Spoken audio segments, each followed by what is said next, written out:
Welcome to Channel 17, the Town of Colonie Government Channel.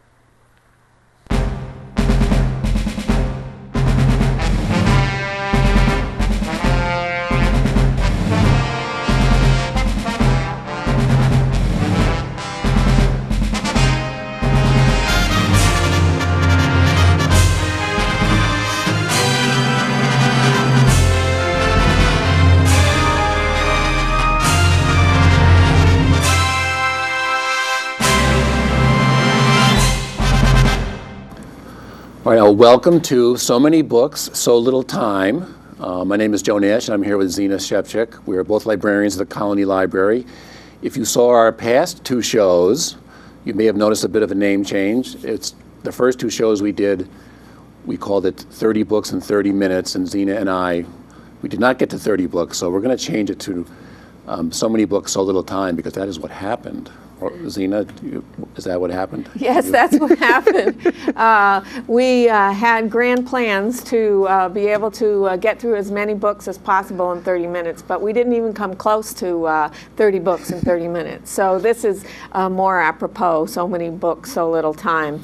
I just want to mention what the context is of us choosing the books to highlight on this show. We have chosen books that are not necessarily on the bestseller list, not in the media, but books that are in the library physically and are ready to be put on the new bookshelf or are already on the bookshelf, new bookshelf, and all of them are available for you to reserve if you're interested in any of them. So back to you, Joe.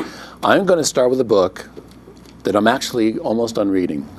Our first two shows, we had books we hadn't read, but I'm actually almost done with this.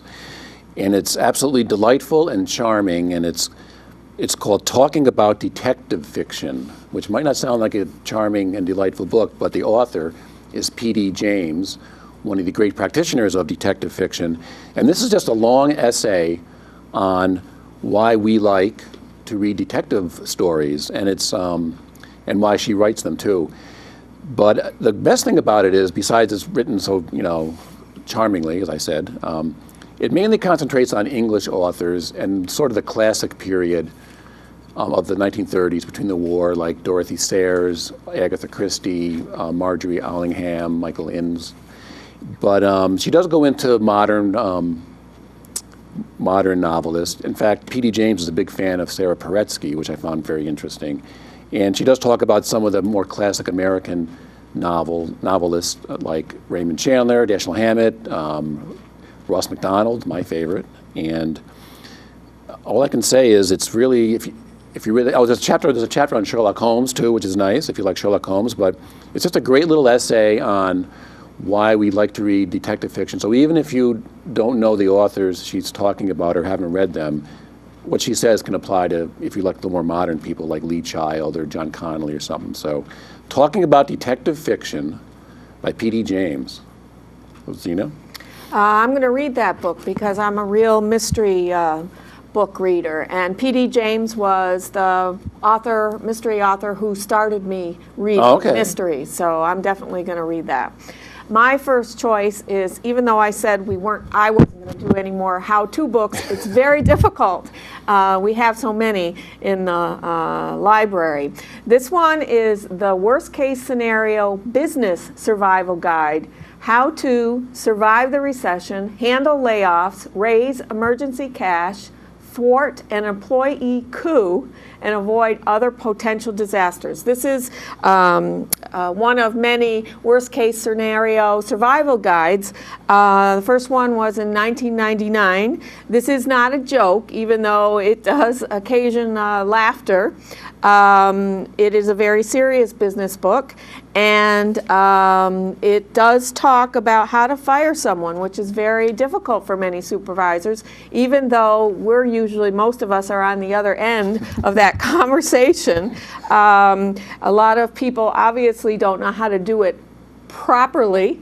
This is along the lines of the first worst case scenario survival handbook. I have actually the travel one, which it sounds like a joke again, but they're not jokes. They do give you step-by-step instructions on how to handle disasters. And I just wanted to let you know what these other books, survival guides, are like, is how to the first one I opened to was how to jump from rooftop to rooftop. I think that we'll save that for stunt men.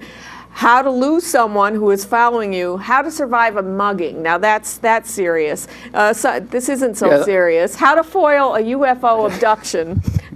Some of them are not that serious, but they've got little drawings. It's actually they're kind of funny little books. How to survive a hostage situation. Okay, that's my first book, How to Survive.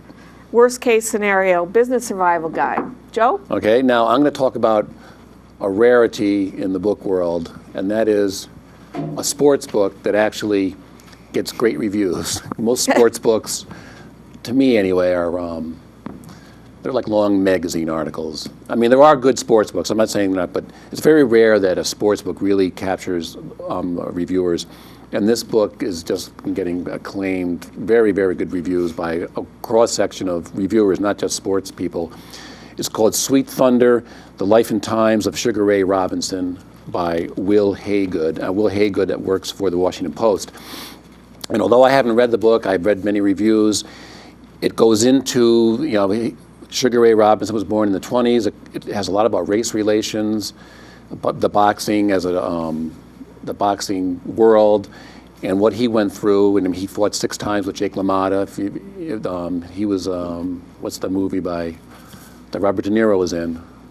That Jake LaMotta, he played Jake LaMotta. Oh, Raging Bull. Raging Bull. So I think Sugar Ray Robinson fought him 6 times, and this book, like I say, is getting just great reviews about America, race relations, the boxing world, and Sugar Ray Robinson, which many people consider pound for pound the greatest fighter ever. And he was not a heavyweight, but Sweet Thunder, The Life and Times of Sugar Ray Robinson. Zina? And another comment, Raging Bull was the only movie I've ever walked out of because Wow. I couldn't handle the gore. That tells you what a wimp I am. My next book is India Exposed, The Subcontinent A to Z, Text and Photographs by Clive Limpkin.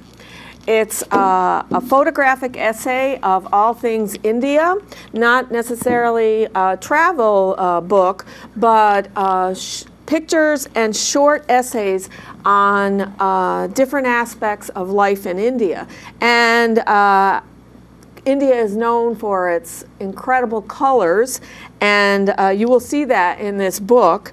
But there are also some interesting, commentary as well, albeit short commentary. There's a section on the elderly. There's a section on donkeys. This one was the first photograph that really got my attention. The donkey is probably the most neglected of livestock creatures in India. And then they show a picture of a donkey just taking a nap in the middle of an extremely busy street at night, and it talks about other the animals' importance in Indians' culture. So Like cows? Like cows, And they're in here. Cows are allowed to just... They're in here. Yep. There's right, or they're able to roam. Let's see, families, elephants.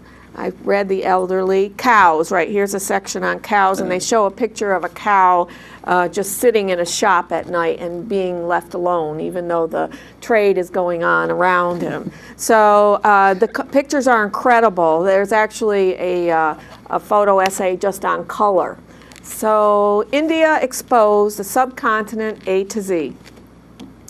Okay, well now my next book is going to be a combination of a new book, and I'll give a plug for one of our new book reviews. This book just came out. It's called The Truth Universally Acknowledged, so you know where this is going, 33 Great Writers on Why We Read Jane Austen. And it's edited by Susanna Carson. What it is, it's a collection of essays, both old and new.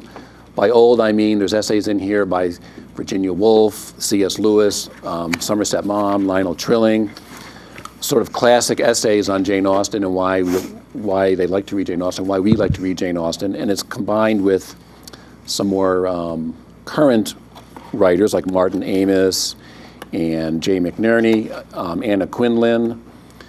Let's see, who else is it? Diane Johnson, David Lodge. And each essays, they're like anywhere from 5 to 10 pages, and they're all about why we love to read Jane Austen, because of course we all do love to read Jane Austen.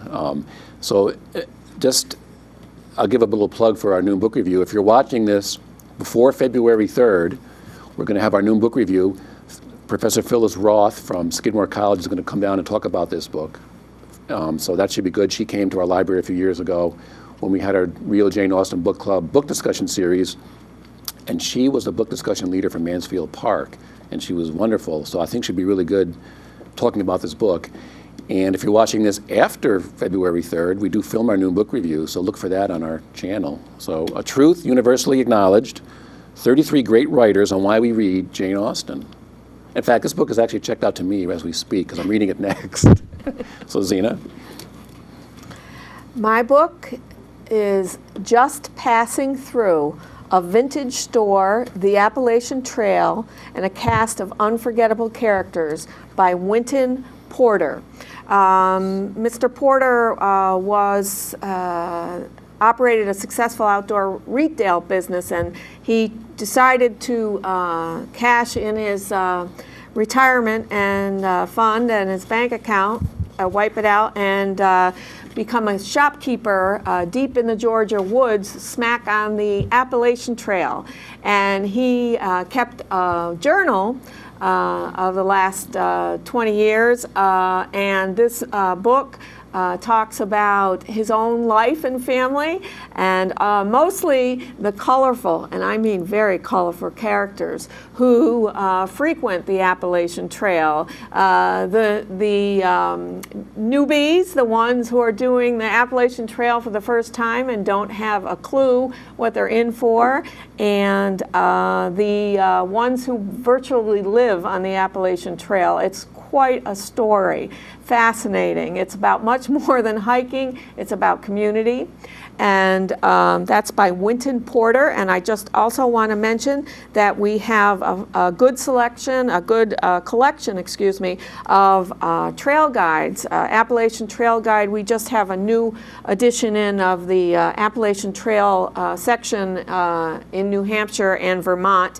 They come in a box like this, but I think that on the shelf we actually separated out into these smaller guidebooks and maps. So you might want to check out the actual Appalachian Trail that's being talked about in this book, Just Passing Through, by Winton Porter. Now, where's his store?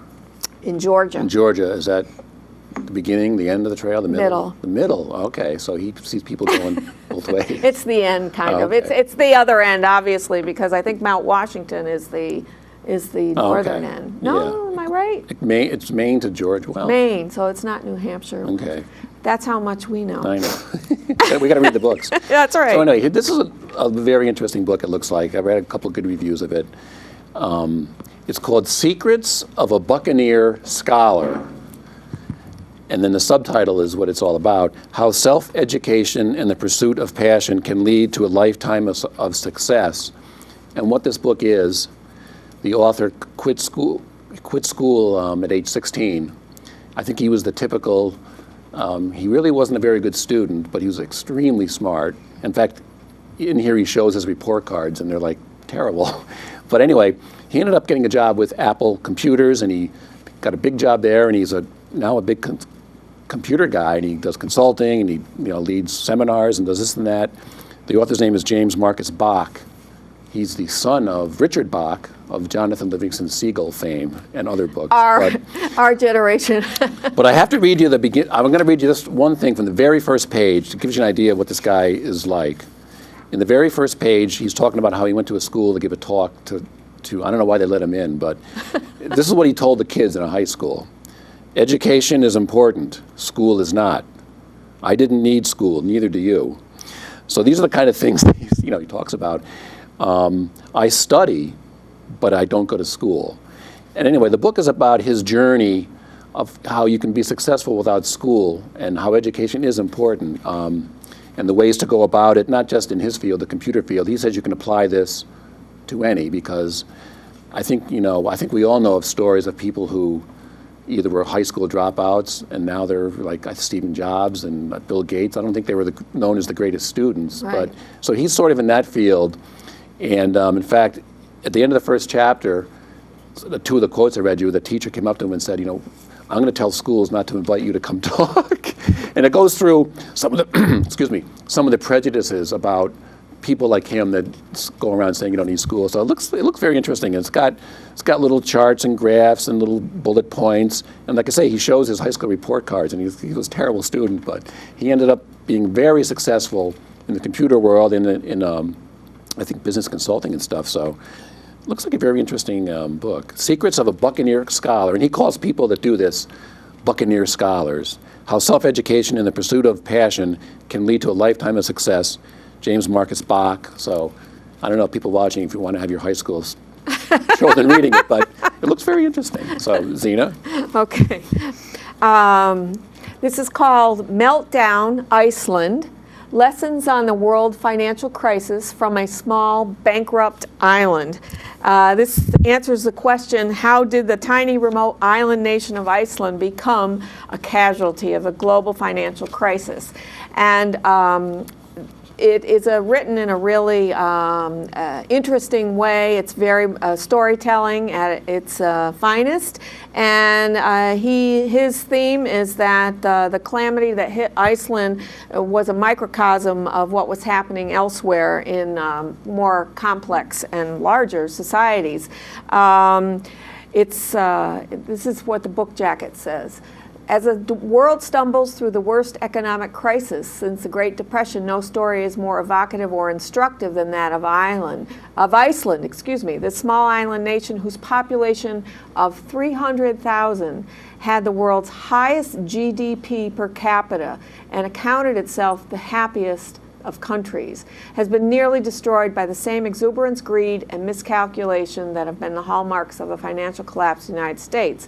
And I haven't read this, but I looked through it, and it's very interesting because it tells stories of specific people, obviously in a population of 300,000. I won't say everybody knows everybody, but certainly there's a lot more close community and response to what one person does, cause and effect.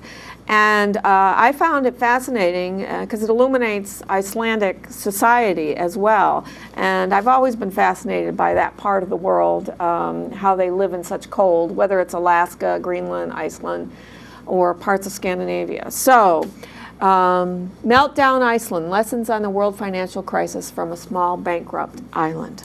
Joe? Well, I can see why we didn't get to 30 books those first two times. I'm looking at the books here. It's like there's too many. And there's a lot to say about all of them. Here's a book. It's called The Death of Conservatism by Sam Tannenhouse. Sam Tannenhouse is the editor of the New York Times Sunday Book Review. And he's a really good writer. I haven't read this one. I did read his biography of Whittaker Chambers. He's a really good writer. And I've seen him on TV many times. This book is not about, this is a history of the conservative movement, but the conservatism of, I would say, James Burnham, William F. Buckley Jr., Ronald Reagan, Barry Goldwater, and it's sort of an intellectual history of conservatism, and what it sort of is left with today.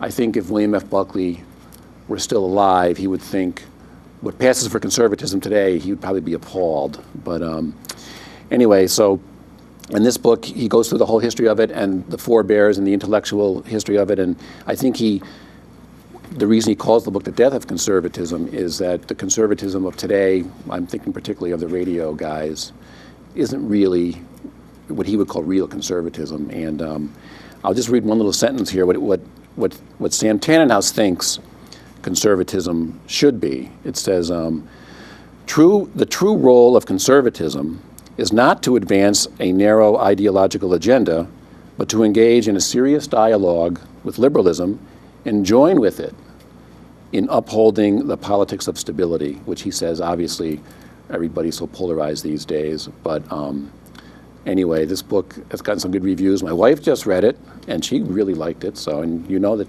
She's not a conservative. No, she isn't. But anyway, Sam Tannenhouse, a really good writer, and this book looks very interesting. So come and if you want to read about this, come to the library and get it. Zina? My next book is a counterpoint to the Business Survival Guide. This is, again, a how-to book. What to do when you are fired or laid off, a complete guide to the benefits and legal rights you need to know to get back on your feet. And this author, says, and I think we would all agree, that in this economy, every worker needs to know exactly what to do from the moment he or she is presented with termination letter or severance package. And I suspect this is our economy's, they say, is going to be a roller coaster for quite a while. So I'm glad that we have such a current book on this topic in the library. Chapter 1 is Before You Become Unemployed, so how to prepare yourself legally and financially. And this is not specific to New York State, but it's a national, generic kind of primer. What are your rights, benefits, and obligations? It talks about bankruptcy. It talks about how to determine if you've been fired illegally, what considerations if you want to challenge a termination, what legal considerations there should be before you challenge a termination. It talks about networking, and then of course it goes on to the job hunt and the job interview. But I think this is obviously very timely. What to do when you are fired or laid off, your rights and benefits. Joe? All right, I can't resist talking about this book. It will have limited appeal, but it's my prerogative, I guess, since I ordered it and everything. Get those circulation numbers up. If you're a fan of John Steinbeck, particularly of two of my favorite Steinbeck books, Cannery Row and Sweet Thursday, this book is called Real Life on Cannery Row, the real people, places, and events that inspired John Steinbeck in those two books. And it's filled with pictures. Many of them are from the 1940s when he was writing those two books, 40s and 50s. And he goes into the true stories. I mean, both those books were based on real events, embellished a lot, but if you're interested and if you really like the characters in those two books, Doc, Mac and the Boys, Hazel, Flora, Lee Chong, this goes into what inspired all those characters. Particularly the Doc character was based on Ed Ricketts. Ed Ricketts and John Steinbeck, wonderful friends. Ed Ricketts, a fascinating guy. And like I say, this has tons of pictures and little maps and all this stuff about those two books. So if you like Steinbeck and those two books, particularly Cannery Row and Sweet Thursday, Real Life on Cannery Row. It's by A.L. Scrap Lundy. I'm not sure what the Scrap means, must be his nickname, but really interesting insight into Monterey and that era, and those two books particularly. So, I think that's fascinating to read the backstory to literature. Oh yes, all the characters in those two books were based on real people, and a lot of the events were based on real events. Not, I don't think 100%, of course. Since right, it's still fiction. Yes. So, anyway, Zina. Okay, speaking of backstories on literature, this is called The Letter and the Scroll, what archaeology tells us about the Bible. And this is by National Geographic. And what you would expect from National Geographic is stunning photography. It includes maps and illustrations as well as beautiful photos. It covers the people and events of the Bible placed into their archaeological context. It is arranged chronologically. The book does not confirm or deny the Bible itself, but rather investigates a variety of topics such as cities, languages, luxury goods, wars, taxes, writings, and ancient art. It's like an extensive background for the reader on what was happening during the times that the Bible writes about, or the time within which the writers were putting together the Bible. This book is recommended for general readers as well as students and anyone interested in Bible, history, art, or archaeology. Joe? Okay, here's a book about female friendship. I think this book came out over the summer, but it was still down on the new bookshelf, so that's why I picked it to talk about. And I actually think it was on the bestseller list over the summer for a few weeks. It's called The Girls from Ames, and that is Ames, Iowa. The story of women in a 40-year friendship. It's about 11 friends from this one little town in Iowa, and they're in their 40s now. It's got a lot of pictures in here too. It's very interesting. And it's how they have stayed friends, even though most of them have moved away. I think they're scattered across 8 states, and it's about the bond between all these, and about how important friendship is to women, women's friendship. And like I say, it looks very interesting. The author is Jeffrey Zaslow, who's the co-author of the last lecture. He helped. Yes. I can't think of his name now, but he helped a guy. Randy something. Yeah. He helped him write that book, The Last Lecture, and this book, like I say, is all about the lives of these women through 40 years of friendship. It says, as young women, they moved to 8 different states, yet managed to maintain an enduring friendship that would carry them through college, careers, marriage, motherhood, dating, divorce, a child's illness, and the mysterious death of one of their members. So I think this was on the bestseller list over the summer, and it's supposed to be very good. And they even have a website now. I think if you just go to thegirlsfromames.com. But anyway, The Girls from Ames by Jeffrey Zaslow. Zina? Okay, my next book is about women as well.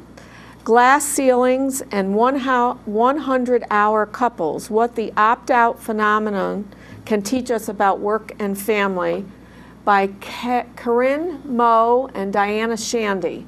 And I'm going to read from the back of the book. When significant numbers of college-educated American women began in the early 21st century to leave paid work to become stay-at-home moms, an emotionally charged national debate erupted. Now, this is written by an economist and an anthropologist, and in the book review sections, it listed as a scholarly level book, but I found it very, very easy to read. What was most interesting to me, and what I certainly think will be of interest to women and their families, is what the, in particular, financial and economic cost is for women in particular to leave the workforce when they have children.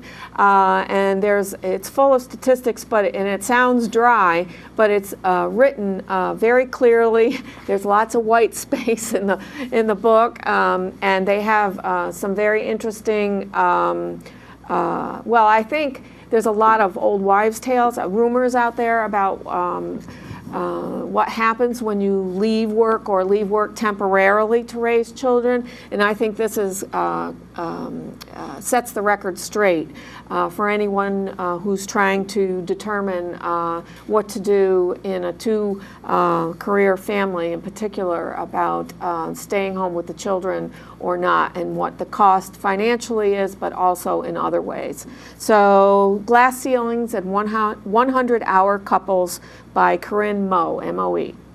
Joe? Okay. Well, I'm fascinated by the civil rights movement, mainly because when I read about it or watch Eye on the Prize, I can't believe it was in our lifetime. You would think these things would have happened 100 years ago. So I'm going to read you some names, and I mean, I'm sure you're going to recognize many of them. Julian Bond, Stokely Carmichael, Bob Moses, John Lewis, Marion Barry, Diane Nash, and Bob Zellner. I mean, you may not recognize all of them, but I'm sure you probably recognize several of them. And these people, they've all gone on to other things. Julian Bond is I think he's a congressman or a senator. He was or is. For many years, he was in the civil rights movement and all that, but Bob Zellner, I think, is an ABC News correspondent. Stokely Carmichael was a big, was he a Black Panther? He's a radical. Marion Barry became the mayor of Washington, D.C. But this book is about their days when they were young, college students. It's called The Shadows of Youth, the remarkable journey of the civil rights generation. And some of these people, I mean, they're white and black, and these people were all part of the Student Nonviolent Coordinating Committee, well, they known as SNCC. But they, it was one of the first groups to really push for the civil rights movement. I think they organized a lot of the cafeteria sit-ins in the early 60s. And on the front cover is obviously a young Julian Bond and Diane Nash, and I think Marion Barry's in here somewhere. And it's all about, from what I've read, I haven't read it, but it's all about, you know, their days and what their journey from the early 60s to the current day. And it looks very interesting. And again, one of the reasons I'm fascinated by the civil rights movement, I can't believe it was in our lifetime. Yes, we're both baby boomers. I know. So that's The Shadows of Youth, The Remarkable Journey of the Civil Rights Generation by Andrew B. Lewis. So, do we have time for more? I think we're at the end. Well, no wonder we never got to 30. So, join us next time for So Many Books, So Little Time.